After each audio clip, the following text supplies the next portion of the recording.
За хай манайхан шинэ 7 хоногийн мэнд. За хэдүүлээ голд дээр товчхон за ерөнхийдөө нөгөө нэг overview маягаар те ерөнхийдөө ямар хуу чиглэл хандлага хүлээж байгаа. За ямар арилжааны боломж бас хүлээж төлөвлөж байгаа талаараа товчхон ярилцъя. За мөн дээрэс нь суур шинжилгээ талаас нь бас та мэдээллүүдэд товчхон хүргэе гэж бодлоо. За тэгээд хамгийн эхлээд яг хэдүүлээ энэ 7 хоногт ямар чухал мэдээнүүд гарахаар байна хэдүүлээ чеклээд харъя. За энэ 7 хоног бол ерөнхийдөө нэлээд бас том мэдээнүүд бол гарна. За жишээлбэл 3 дахь өдөр бол ATP non-farm мэдээ, ICM, PMI мэдээнүүд гарна. За мөрөжлүүлээд бол 4 дахь өдөр нь бол ерөнхийдөө non-farm payroll-ийн мэдээ гарна. За тэгээд мөн нөгөө ажил хөдлийн мэдээ болон дундаж цагийн ажлын өсний мэдээ гэх зэрэг нөгөө сарын ихэнд гардаг мэдээнүүд маань энэ 7 хоногт 4 дахь өдөр гарч байгаа. Ягаад тэгэхээр 5 дахь өдрийн хувьд бол ерөнхийдөө Америкт тусгаар тогтнолын баяр буюу амралтын өдөр тохиож байгаа. За тийм учраас ерөнхийдөө NFP-ийн мэдээ буюу non-farm-ийн мэдээ нь болохоор сар болгоны эхний 7 хоногийн 5 дахь өдөр заавал гардаг, тогтмол гардаг. За тэгээ энэ мэдээ нь бол энэ сарын хувьд бол 4 дахь өдөр болж одоо нэг өдрийн өмнө гарч байгаа юм байна. За тэгээд зах зээл дээр болохоор зэрэг ерөнхийдөө суур шинжилгээ геополитик талаас ямар асуудлууд үүсэт байгаа вэ гэхээр яг уу нөгөө нэг 60 хоногийн хугацаанд энхийн хилцээр хийсэн Иран болон Америк нэгдсэн улсын хоорондох асуудал маань бол жоохон ч гэж ерөнхийдөө нэлээд одоо нөгөө нэг асуудалтай болж эхэлсэн. За тэгээ яагаад тэгэхээр зэрэг Ираны зүгээс бол ерөнхийдөө өнгөрсөн 7 хоногт Ормосын хоолоогоор зорчиж исэн хөлөг онгоцууд руу бол Америк нэгдсэн улсын холбоотой хөлөг онгоцууд руу бол гал нээсэн байж болзошгүй гэж хардаад за үүнээсээ болоод ерөнхийдөө Америк нэгдсэн улсын хувьд зөрүүлээд за Ираны бараг 10 гаруй тийм цэрэгдсэн байгууламж руу ерөнхийдөө бол пуужин харуулж гал нээсэн. За хариуд нь бол Ираны зүгээс бол ерөнхийдөө Кувейт ба Бахрейн зэрэг одоо газруудад байрлаж байгаа Америк нэгдсэн улсуудын одоо бомбт баазууд руу бол ерөнхийдөө дрон болон пуужингийн зэвсгээр дайрж онилсон гэдгээ бол ерөнхийдөө мэдгдсэн байгаа. За тэгээд иймэрхүү байдлаар нөгөө нэг өнгөрсөн 7 хоногийн хувьд жоохон намжиж исэн биш 2 7 хоногийн өмнө жоохон намжиж исэн нөгөө нэг дайны асуудал маань бол эргээд ингээд бас хоорондоо асуудалтай болж эхэлж байна. За тэгээд үүнээс үүдээд бол ерөнхийдөө зах зээл дээр бас нөгөө нэг эмх замбраагүй хөдөлгөөнүүд бол орж ирэх магадлал нэлээд өндөр болж эхэлж байгаа гэсэн үг. За тэгээ үүнээс гадна бол өнгөрсөн 5 дугаар сарын PCE-ийн одоо инфляцийн мэдээгээр бол 4.6 билүү. За яаж байгаа би тэрийг хараадах юм. Ямар ч байсан нэлээд өндөр хувийн инфляцтай бол гарсан. За үүнээсээ болоод энэ одоо 26 онд бол ерөнхийдөө бодлогын хүүг бол 3 удаа бараг өсгөх тийм таамаг бол гарч байгаа юм билээ. Тэгэхээр энэс юу харагдж байгаа вэ гэхээр ерөнхийдөө Goldman бол үргэлжлүүлээд унах магадлал нэлээд өндөр болж ирж байгаа. За бодлогын хүүг үргэлжлүүлээд ингээд 3 удаа дахин одоо нэмэх асуудлууд яригдах юм бол ерөнхийдөө доллар маань бол үргэлжлүүлээд өсөлт үзүүлнэ. За үүнээс хамаарат голдын хувьд бол ерөнхийдөө уналтыг дахиад үргэлжлүүлэх боломжтой болж байгаа. За техник шинжилгээний хувьд бол яг бид нар day trader учраас энэ дээр яг голд урт хугацаанд бол уналтыг үзүүлэх боломжтой. Гэхдээ миний хувьд бол одоо юу гэж хараад байгаа вэ гэхээр за хэдүүлээ 5 дахь өдөр бид нар бол лайв орсон тийм скул дээр лайв арилжаанд орсон. За тэрнээс бид нар ямар шинжилгээ гаргасан бэ гэхээр за жижиг минутын тайм фрейм 5 минутын тайм фрейм дээр бол бид нар за энэ зооноосоо бол үргэлжлүүлээд өсөлт хийгээд явах магадaltaй гээд 2 удаа лонг арилжаанд ороод эхнийх нь эсэл болоод ингээд дууссан. Хоёр дахь дээр нь бол явж байгаа брик ивент цохилсон манай тал хүмүүс маань бол ашигаа бол бүгдийг авсан байлаа. Зарим хүмүүс маань тий. За тэгэхээр би энд бол арай эрт жоохон брик ивент тавьсан байж бас магадгүй бах тий. Би энэ зооныг сэтлэхгүй байгаа учраас бас ямыг яаж мэдхүүгээ 50% дээр ороод ирсэн учраас брик ивент хийгээд ашигаа бол таллаад хаасан тий. За тэгээд үлдсэн хүмүүс маань яг эсэлээ брик ивент болгоогүй байсан хүмүүс маань бол типийг бол тултал авсан байхаа гэж бодож байна. Би тэгээд ерөнхийдөө 73% хүртэл ерөнхийдөө хараарай гэж хэлсэн. Нэг хайхтар одоо энэ зооноос хэтрэлгүйгээр буцаад уналтын тренд бол орж ирсэн байгаа. За тэгээд 5 дахь өдөр бид нар бас доошогоо энэ хүртэл унаад бас өсөх боломжтой гэж ярьж ирсэн.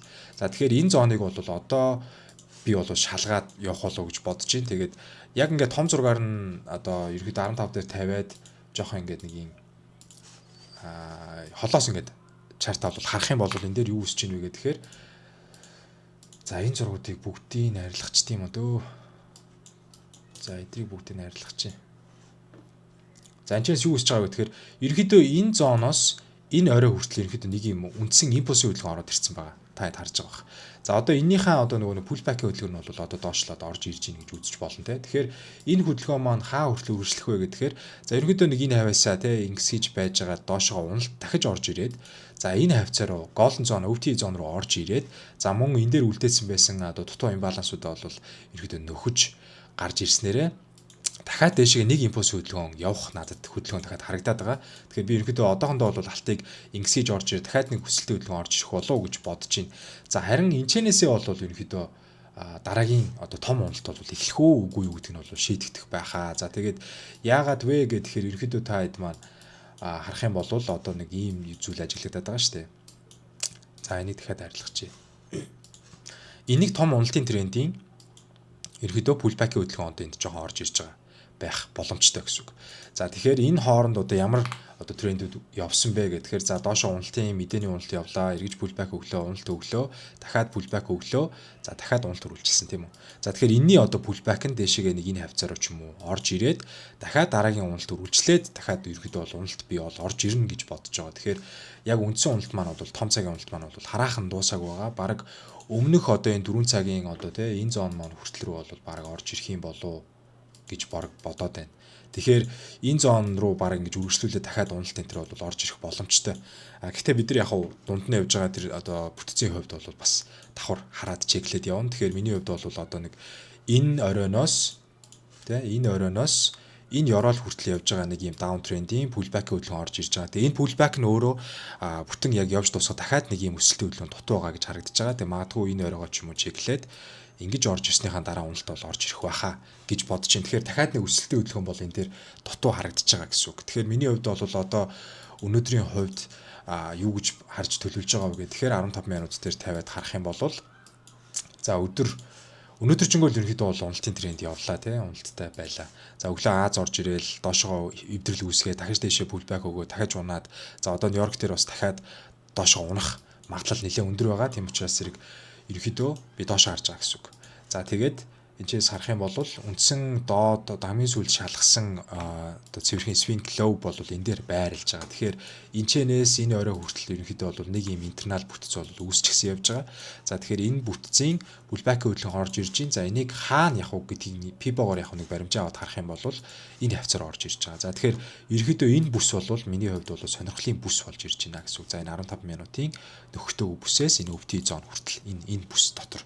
За тэгэхээр ерөнхийдөө нэг 4007 хавцаанаас нэг 4020 морь хавцаа хүртэл энэ үн дээр орж ирэх үед би дээшээ лонг арилжаа нэлээд жоохон сонирхож үзнэ гэсэн үг байхгүй юу. За ийм төлөвлөгөөтэй байна яг одоогор бол. Тэгэхээр дахиад нэг уналтын хөдөлгөөн бол энэ дээр хүлээж байгаа гэсэн үг шүү манайхаа. Дахиад нэг уналтын хөдөлгөөн хүлээж байгаа гэсэн үг. За мөн дээрэс нь энэ дээр бас волюмын зон түрүүн айгуу гоё орж ирж ирсэн. За энэ өдрийн одоо покийн зон бол ерөнхийдөө өмнөх одоо 5 дахь өдрийн покийн зон бол мөн адил энэ дээр байрлаж байгаа. Тэгэхээр ерөнхийдөө бол дахиад нэг доошоо уналтаа ингэж орж ирээд point of control зоноо дахиж нэг шалгаад 5 дахь өдрийнхөө point of control-ыг шалгаад тэгээ энэ дээр нэг ийм зон гарч ирэх үед бага минут дээр заавал shift хөдөлгөөн буюу бид нар confirmation гэдэг зүйлээ авч иж арилжаанд оролцох хэрэгтэй шүү. За тэгэхээр шууд үргэлжлүүлээд бас унахыг үгүйсэхгүй учраас энэ зон дээр зүгээр point of zone interest zone буюу энэ зоныг зүгээр хурж ирэх юм бол нэлээд сонирхож үзнэ. Энэ дээр те лонг арилжааны боломж хайж үзнэ л гэсэн үг. Тэгээ өнөөдөр орж ирэх юм уу, маргааш орж ирэх юм уу гэдгийг бол мэдэхгүй байна. Ямар ч юм би өнөөдөр бол ерөөсөө арилжаа нээсэнгүү.